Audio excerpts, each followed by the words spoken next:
So as everyone knows, we've had a wonderful relationship with Watchguard dating back about 5 years now. They have been a fantastic partner and friend to TAG and all of you. And about 1.5 years ago, we launched the exciting program that we have from a cybersecurity as a service basis, and it's tremendously added just wonderful recurring revenue to all of you that have participated in the program. And we're going to hear today from some very successful members that have been selling in this program and have been Watchguard partners. So with that, I want to thank all of them for participating today. Elaine Kelly from Watchguard is going to open it up, and then we're going to hear from Doug Goddard, owner of Turner Telco in Alexandria, Louisiana, Paul Enlow, owner of Brevall Technologies in Dallas, and then obviously my partner and co-founder of TAG, Dale Stein, who is also a managing partner at iNet. So with that, let's go ahead. Elaine, why don't you take it from here? Thank you, Brian, and good morning and good afternoon, everyone. My name is Elaine Kelly. I'm the U.S. Central Field Marketing Manager at Watchguard. I'll spend a few minutes sharing an update on the success of the Cybersecurity as a Service TAG Advantage program, and then Doug, Paul, and Dale will drill down into more detail during their presentations. More and more members are seeing the tremendous value in the program, which is very exciting, and I'm very happy to let you know that all the Watchguard products are now covered in the program. The Watchguard portfolio features 3 families of security solutions for addressing the most common threats facing businesses and organizations today. Our firewalls feature more than 15 best-in-class security services, from URL and DNS filtering to sandboxing, data loss protection, and advanced threat detection, correlation, and response. Our network security solutions protect organizations from known and evasive malware, malicious email and web content, phishing attacks, and more. Using stolen credentials to breach network resources is the #1 tactic that hackers use. By requiring additional proof of identity beyond a simple password, Watchguard's multi-factor authentication service is the single most important safeguard to protect your business. And finally, what business can operate without Wi-Fi? The list is short, if not empty. Technology has changed the way everyone does business. Wi-Fi is a necessity that has become all about convenience, security, and performance. Watchguard just doesn't offer Wi-Fi connectivity. We offer patented security, increased productivity, and improve customer satisfaction. And when paired with our Wi-Fi cloud, you get enhanced security through the industry's best wireless intrusion prevention system, along with a host of tools that provide customer engagement services, customer analytics, reporting, and ease of management that scales with no infrastructure required. Now let me share some of the successes of the program that we have. We have 10 members that have achieved 7% quarterly rebates, which is $150 per month in base spend with TAG. Those companies are Brevall Technologies, Enhanced IT Solutions, Axe 360, iNet, Hogan Technology, ITC, Turner Telco, ICX Managed Services, Jolie Electronics, and Dominion Voice and Data. And we also have 5 members that have achieved 3.5% quarterly rebates, which is $500 per month, and base spend with TAG. And those companies are J&M Systems, Comtech, Touchpoint, Complete Technology Solutions, and Comsys. And we have quite a few more members closing the gap. The top 5 Watchguard producers to date are Turner Telco, Brevall Technologies, iNet, Dominion Voice and Data, and ICX Managed Services. Our congratulations to all of you. And then an impressive success story to share with you on a member who is generating significant recurring revenue is Turner Telco, who currently have 62 units deployed which are generating $85,000 to $90,000 in annual recurring revenue. Great job, Doug. Congratulations. And with that, I'll turn the presentation over to you. All right. Thank you, Elaine. I appreciate that. Watchguard has been a really nice addition for us. We got started last year, I guess in August, onboarded and sold our first unit. So we've been moving pretty quickly with it, replacing our existing base. We were introduced actually to the product at a STAR meeting by Eli Robinson. Eli, I think you're on there. I appreciate your help in helping us understand that. Congratulations too. Yeah, thank you.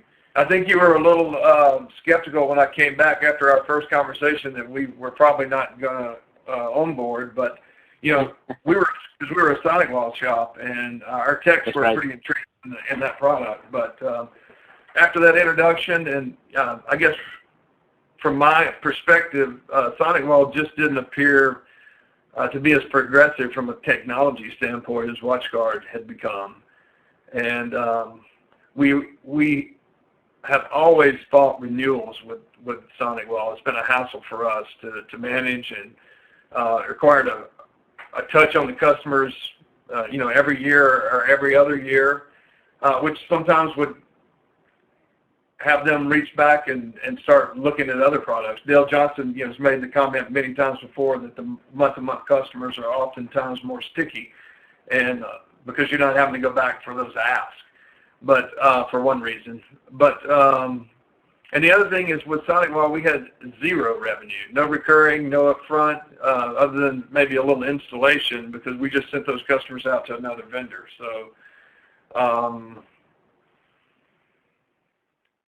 I knew my biggest challenge probably from a business standpoint, looking at it, the numbers made a lot of sense for me, but I had to get our techs to buy in. And we do things here. I kind of keep our techs and our engineers separate from pricing. I don't know. I'm not sure how everyone else does that, but on the sales side and management side, we deal with that. Technical guys are the technical resource for our clients and are their trusted technical representative. And then the customer's eyes, they're making those decisions and helping them with those, helping with their technology needs without a bias from a financial standpoint. And so, and it also helps me as well because, I'm looking at numbers a lot, but they'll come back and say, no, that product won't work for us or whatever. So anyway, TAG offered an incentive to bring one of our techs to the convention for training. And so I decided to send our IT director, brought him with me out, and from the first day of the training, he was sold. He was raving about the product. So it was an easy sell for him to come back and sell our other techs. Okay, that's when I stopped being skeptical. What's that? So that's when I stopped being skeptical. Yeah, there you go. Watchguard has provided us with we feel like a forward-looking security appliance, and it's created a generous recurring revenue stream, basically found money, something we didn't have before. And from a technical and a financial perspective, it's been a win-win for us. So, and we've actually started with the Wi-Fi as a service as well. So we've deployed a few of those now, and are moving forward with that side of the product as well. So we're very happy with it. We think if you're not using it now, it'd be a great product for you to look at. So. Anyone have any questions?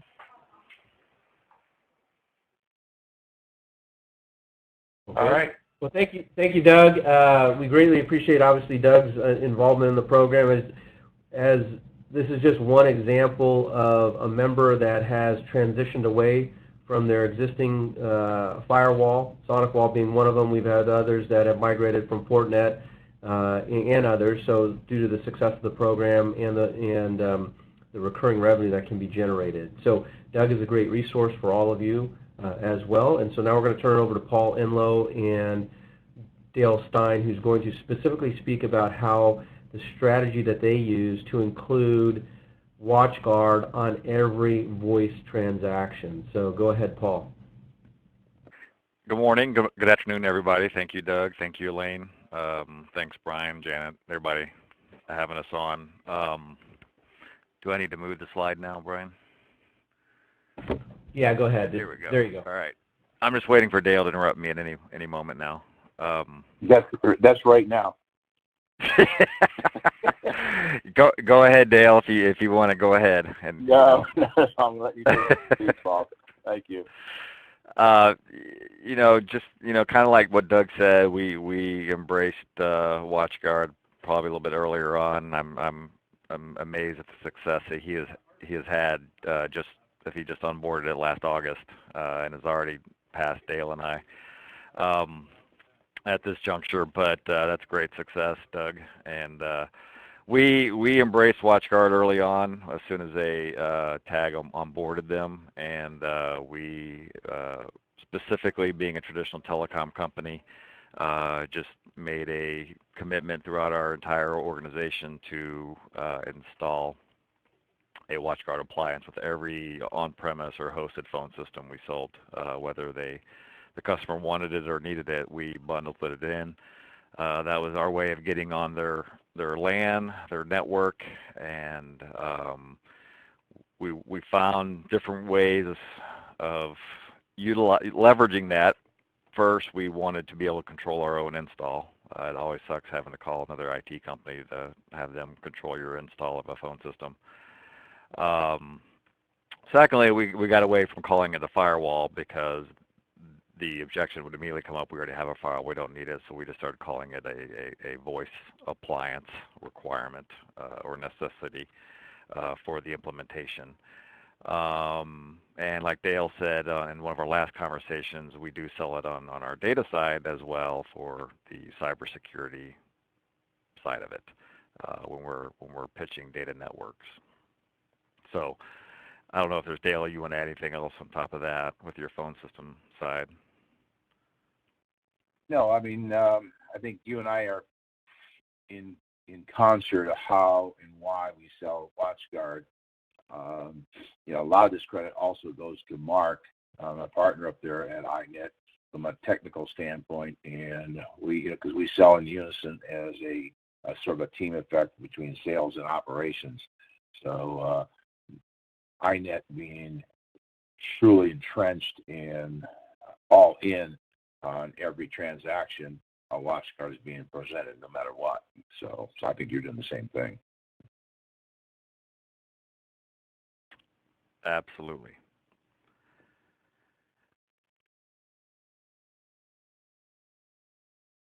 Any questions?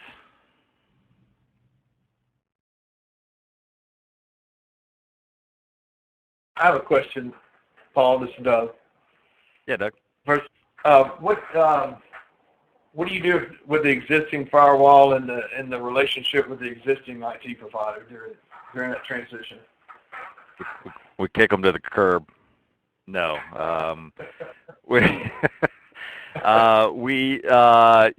that's a great question. We usually just replace it, or we split out the network. If we get way too much pushback, depending on the size of the IT company and the size of the account that we're in. So if it's a large enough account, what we'll usually do and what's agreed upon by the customer is to split the network completely, the data and the voice. But more times than not, on the smaller clients, we can just replace whatever they have from their chuck in the truck, as you say. So it's pretty easy from that standpoint. It has been for us, and I know it's still a challenge on what you say. If you do say, if any of our salespeople say, well, yeah, your firewall is included with this bundled hosted package, Soltis or Pulsar or whatever, they'll immediately say, I don't need a firewall. So we just kind of started changing the names. Like SD-WAN appliance, or whether it's the WatchGuard, we just bundle it in and say these are the necessities of what's required for this voice implementation. Hopefully that helps answer your question. Yeah, hey, Paul, This is Jerry from TotalCom. Hey, just curious, did you do anything to modify your errors and omissions insurance, or are you putting some sort of a caveat statement on these when you're including these firewalls? I'm just curious how you're defending yourself against a crypto locker and other things that might creep up once you become the owner of that firewall. Yeah, so that's a great question, Jerry. We do have a separate agreement for the security as a service, so it does kind of state in there that we're not, if we're not managing their network, that we've got some notations within our agreement that kind of takes that liability away from us, that we're not managing your network. There are other safety measures that you need to have in place outside of the firewall or the VoIP appliance to make sure you're protected across the board. Yeah, Jerry, and so they're bringing up two good points. Momentarily, you're going to see Paul's cost justification sheet that he uses for the customer, as well as his proposal. But a couple things. One, Jerry, you should definitely have your E&O insurance evaluated. We have a partner called TechRug. They will go through and make sure that you have the right E&O insurance, cybersecurity insurance, and so on. I know TechnoLink just joined. Here's a perfect example. They've also saved hundreds of thousands of dollars for our members during their renewals. TechnoLink being one of them. Last year they renewed and they dropped their insurance down by $12,000. So they will tell you if you're overinsured, underinsured, and all that kind of good stuff. The second one that I just mentioned is with Paul's agreement. He puts that on a separate agreement as well. But for all of you that have not engaged TechRug, I would highly recommend it. We hear great success stories all the time, and they have wonderful carriers like Lloyd's of London. It doesn't cost you anything to send your policies over there to see if you have the proper insurance or not, especially those of you that are embarking into IT. It would be a good practice for you to do so, regardless of where you're at, whether you're in IT or not in IT. It's a good practice. So, and they are on the website. Okay, go ahead, Paul. I was going to say, Brevall is a huge advocate of TechRug.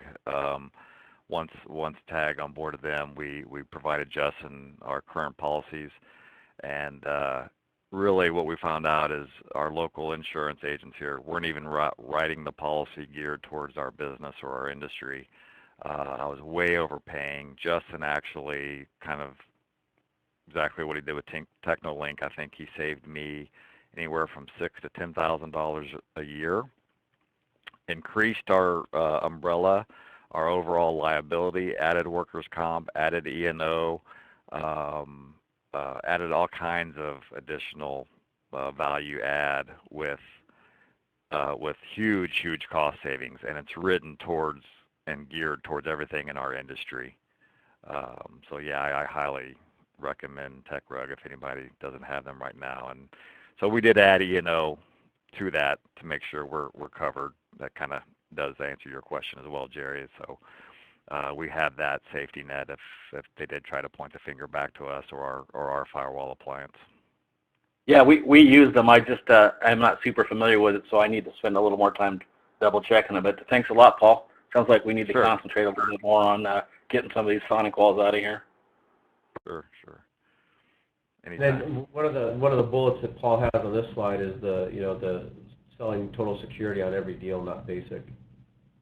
Yeah, Dale and I are, Dale Stein and I are on the same thought path. It's kind of like with Continuum.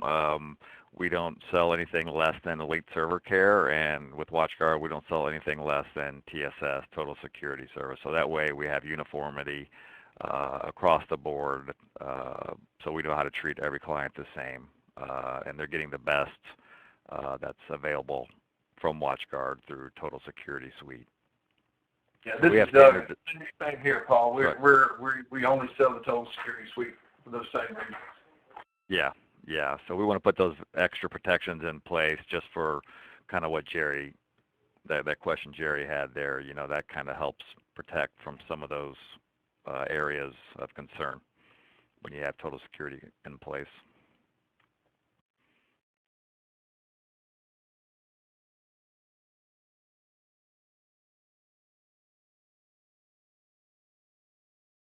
Any other questions?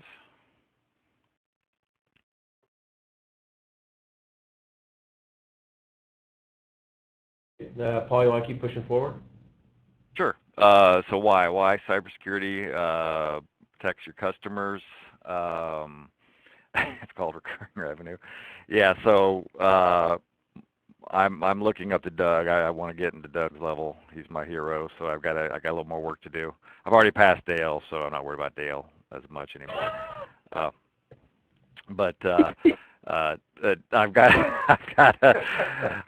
just told Doug I'm driving to New Orleans next week, so I need to stop in and see what he's doing to push so hard to replace these sonic walls. But we're getting a lot of motion, a lot of traction across the board. We just landed a huge national account with high availability at all these locations. Unfortunately, it's not security as a service, but we are putting WatchGuards at all these retail stores. There is some recurring revenue, but I'd rather have it as security as a service. But we are making really good headway with our recurring revenue across the board, and one of them being WatchGuard specifically. Like we just talked about, standardization is very important with our company as well as Doug's and Dale's on how we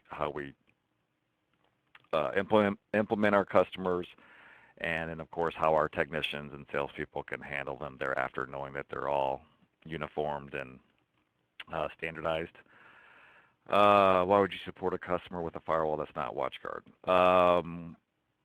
Unlike some of the others, we were, again, traditional telecom. Doug's been doing data longer than we have, so we weren't really using a firewall before then. We were just kind of taking over accounts. We weren't really in the data business 4 years ago.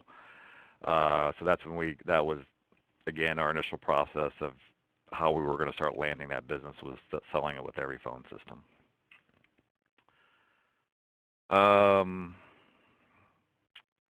Our target audience, it's kind of the same, again, philosophy that Dale, we learn from Dale every time he talks.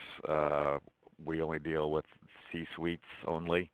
I don't talk to the IT guy. I make sure our salespeople do not talk to the IT guy. We sell around them, not to them. We only call on the C-suites and have high-level conversations. Otherwise, as we all know, the IT guys feels threatened and is not going to play ball or regurgitate the value add of what we can provide that client at the high level. So that's our target audience. I'm not sure about everybody else, but that's definitely what we go through.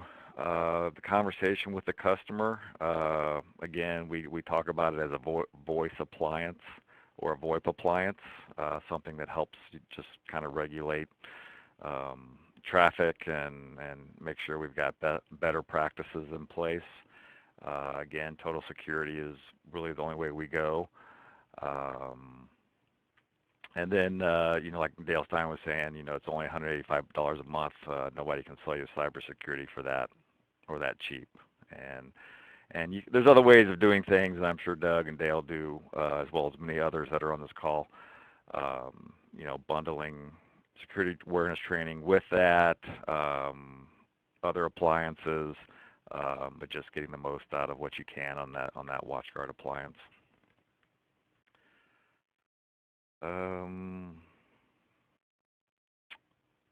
So here are some good points we definitely hit on when we're having those high-level data conversations with the customer.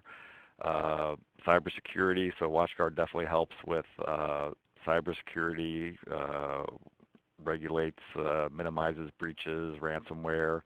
It automatically makes you kid-friendly, so we've been landing a lot of school districts by just using that word kid-friendly. And it automatically makes them HIPAA and PCI compliant just by having the WatchGuard firewall appliance in place with Total Security Suite. So when you're having that high-level conversation and you're getting those 4 key areas with that VoIP appliance, it's a pretty easy sell.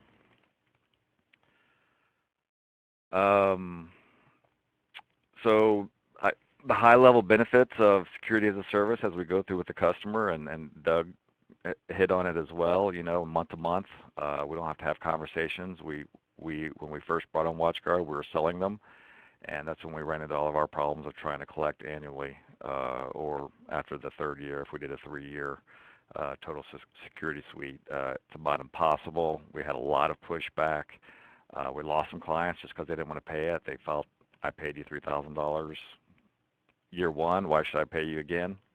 Not understanding the benefits of a firewall. But with security as a service, we explain to the customer they get free replacement. There's automatic software updates. There's no annual recurring charges. It's a phenomenal product. It's an enterprise-grade product. It's a leading edge. Month-to-month contracts. You can cancel any time, so there's no risk. And if they need to increase bandwidth, then we'll put in a new firewall to accompany the size of the pipe that you're bringing in, whether it's gig, if you need to go from a T15 or a T55, depending on what their bandwidth is. So those are the kind of additional conversations we have with the customer on the benefits of security as a service. So the customer's response can either be yes or I hate subscription, and we hear that a lot. I had probably 4 appointments just in the last week where I've heard I hate subscription. I'm doing everything I can to stay away from the subscription model. But that's when we come up with an ROI to justify the subscription model. And is that the next slide here, Brian?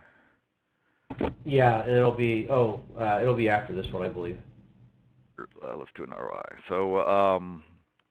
So when we get pushback, and a lot of customers still traditionally want an on-premise system because that's just how they've always bought a phone system, and so we actually have to kind of go through the same motion when we're trying to sell them a hosted phone system, when we're trying to sell security as a service. So what we did is we always provide an ROI. So we do our due diligence. We've been taught very well by Dale Stein and all the others at TAG about collecting phone bills, getting as much data as we possibly can on the first appointment being consultative only, product agnostic. We need information to help come back and hopefully provide you some cost savings. So here's just kind of an example of one of our latest deals, Zoltus comparison of on-prem to hosted, ClearFly, and buying a WatchGuard M200 as opposed to security as a service. And as you can see, once it's all broken down, it makes better sense for them to have an annual subscription, have everything hosted, as opposed to on-prem equipment, to where you're going to have the annual recurring, you're going to have the obsolescence and unforeseen costs and everything from that standpoint. Any questions on the ROI?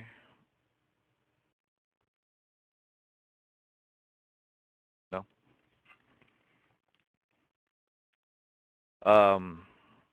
So I'm sure most of you guys are doing that already anyway. So we do give them 2 separate agreements because we have to. As you know, we have to give them the Zoltus or the Pulsar agreement. They have to sign, and then we provide them with a separate agreement of our own with the cybersecurity as a service agreement. I guess this is just a slide on total, the benefits of Total Security Suite, what you get with it. And you see how much you don't get when you don't get TSS. If you get just basic security suite, you're not really doing yourself, your company, or the customer. You're actually doing them a disadvantage by not giving them full Total Security Suite. And if I can interrupt here, Paul, just real quick. Sure. Thank you. When you go through this package of all the features in the service, and you explain to them what intrusion prevention, IPS is, app control is, web blocker is, spam blocker, and you explain all these, what these all are, all right? And then you say, you get them for $185 a month. Should be, that's amazing what they're able to get of that kind of cybersecurity. And what we typically do, and we've started tending to this, is that our cybersecurity presentation is basically our WatchGuard. Once they're a customer, then on the quarterly or semi-annual meetings, we start talking about the other adjuncts of adding, the phishing, adding the ID agent, adding the SOC, adding all the other ancillary products. But if they're not going to buy cybersecurity for $185 a month, they're not going to buy anything from you. So psychologically, not only are they getting this firewall, but psychologically they're getting cybersecurity. And then it's up to us to round that out over a period of time. And we find that's a fairly effective way of doing it. Nothing else to add.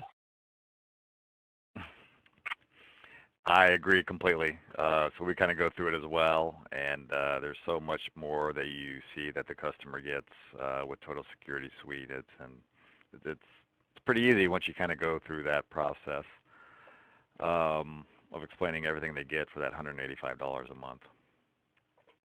I think Brian's going to pull up an example here of our Security as a Service agreement. So here's one we just did. They had actually an on-premise one, M200, and that's what you saw in our ROI. So basically we have a cover page, a little bit of information of who we're proposing to and thanking them for letting us. I think we copied this from Dale or Tag or someone probably. So basically what we did is we just kind of put some, we had to think this through, because if we weren't managing their network, if it was just a phone system sale with a WatchGuard, we had to put some language in there to make sure that we weren't liable, what the Security as a Service really consisted of. So we broke it down that Brevall services will be provided 5 days a week, 9 hours a day during normal business hours, 8 to 5. We're not available to help you with your WatchGuard on holidays or other associated closures. Emergency support services will be rendered on the average within 4 hours of client's request being received by a provider. So what we did is we kind of broke it out a little bit, kind of how TAG had their partner plan, CTAP partner plan. So we just came up with some fillers for the blocks. You get an enterprise level network security firewall. It's customer provided equipment, and we've actually been getting a lot of pushback on that. I've got to actually change that to vendor provided equipment, because no one that I talk to understands that. They think they're providing the equipment, so that there's one area I need to change. We're providing the firewall. Brevall supplied firewall reporting, so we provide them reporting once per quarter, which will provide them any kind of web activity, web traffic, anything allowed, denied, web threats encountered. So it helps us have set the stage for the QBRs that we all want to have. Of course, there's advanced replacements of hardware for any failure points. Total Security Suites included. We provide 2 remote firewall programming changes per month, identified as incidents. So, even if it's a 5-minute request, we consider that an incident. But once, as you guys mostly know, once you get one in and it's set up, I don't think we make much firewall changes at all, really, moving forward after the implementation. It includes installation and programming of the appliance, live and continuous security software updates and definitions, no annual software assurance charges. The customer gets priority queuing if they need anything, and then we also give them the great free network health score audit, which allows us to try to get that overall data business. So we just put a couple disclaimers on here. Items not covered, on-site troubleshooting. So we are not going on-site for anything. That would be an additional cost. Any other non-firewall data equipment, including servers, PCs, and printers, carrier issues, email management, web hosting, virus malware management, not included. And then, of course, we put our terms and conditions that the payment must be made via ACH or debit credit card at the first of each month. And then on the final page, it kind of gives you what the if I can get back up here, sorry, it's jumping around. It tells what the device is. So in this one was an M270 with total security suite, $185 a month. Here's kind of some terms and conditions. Keep it short and sweet. And then, let's see, this is moving kind of slow. Can it go down any further, Brian?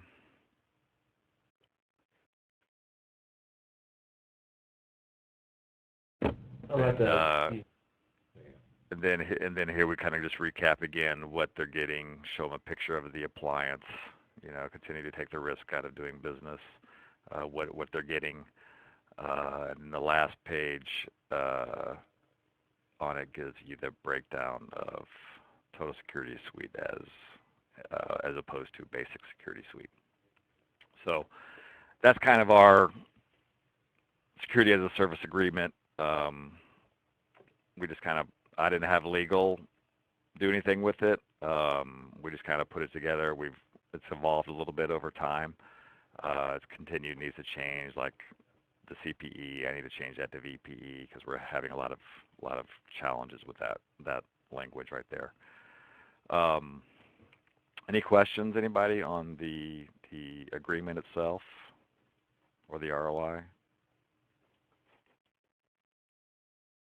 This is Scott. Do you guys ever have any customers that maybe want, anything and everything, all that total supplies or the possibility of quite a bit of programming, but in this,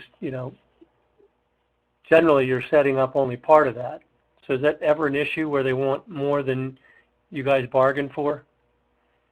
No, Scott, really it hasn't been. So we add 2 hours for the implementation.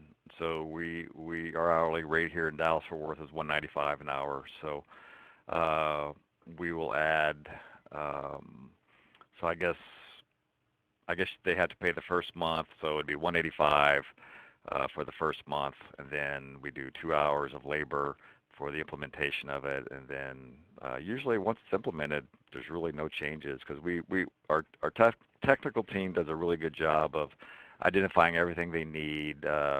Do they have surveillance cameras? Are they looking to get some soon? So we were talking about the right ports being open, and really doing a lot of pre-qualification, kind of like what Dale said with Mark. From a sales and technical standpoint, we're on the same page from a sales and ops standpoint, so that way that minimizes any post-implementation. I'm just getting, way too much request for the firewall. So we have never run into that problem, Scott. Okay. I love it though, by the way. Thank you. It's just what we've been looking to put together. So good job. Okay. Wonderful. Other questions for? Any other questions? Thank you for your time, everybody. Thank you, Paul. Fantastic job. Thank you, Paul, Dale, and Doug. Real quick before we leave today, and if you have any questions for any of them, and Elaine, we'll do that momentarily. Wanted to mention as well, I know we've sent this out several months ago. Watchguard and Zaltis got together and conducted an integration with the two organizations. That integration guide has been out if you ever need to refer to it. You can always, all you need to do really, there's a link in this PowerPoint that we'll send out the PowerPoint to everybody, but there's a direct link here to that integration guide, and or if you just Google Watchguard Zaltis integration guide, you will find it. In addition to that, obviously with Pulsar, our other preferred voice supplier in addition to Zaltis, Pulsar and Watchguard are in the process of developing that integration guide as well. So those will be available to you. With that, I think we come to the end here. Does anybody have any questions for Doug, Paul, Dale, or Elaine?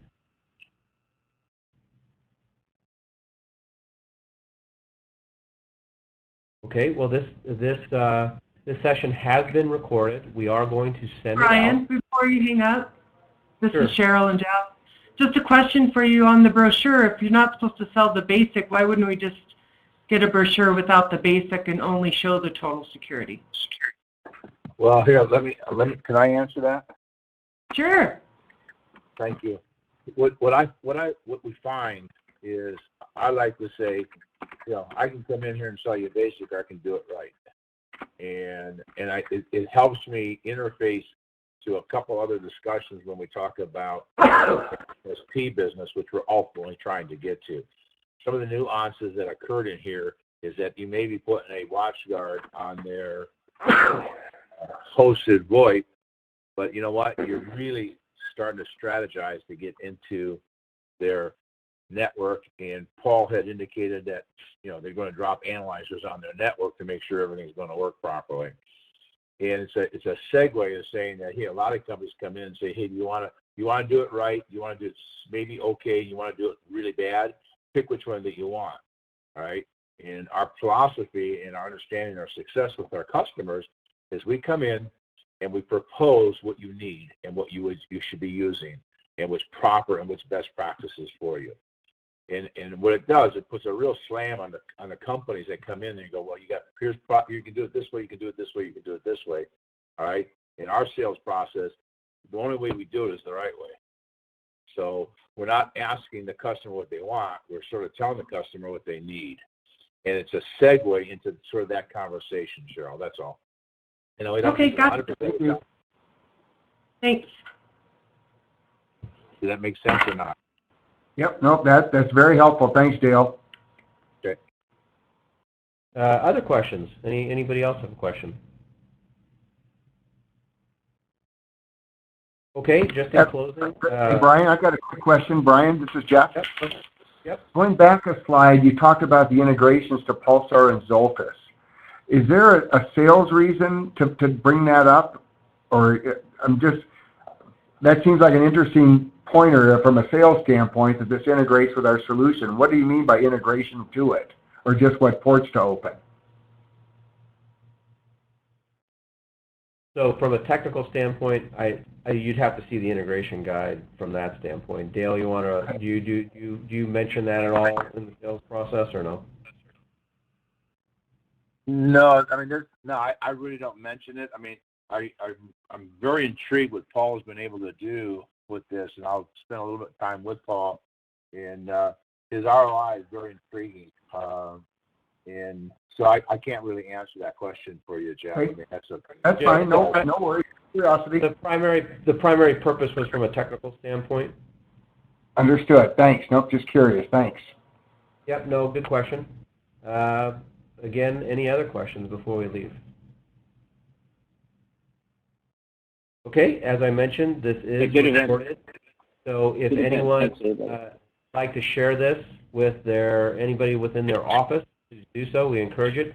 If you have any other questions, obviously, feel free to reach out to Watchguard, Paul, Doug, Dale. They'll all be happy to spend time with you, as well as anybody here at TAG, myself, and anyone else. So thank you for your time today. We greatly appreciate it, and we look forward to seeing all of you at your next MTSP meeting. Take care.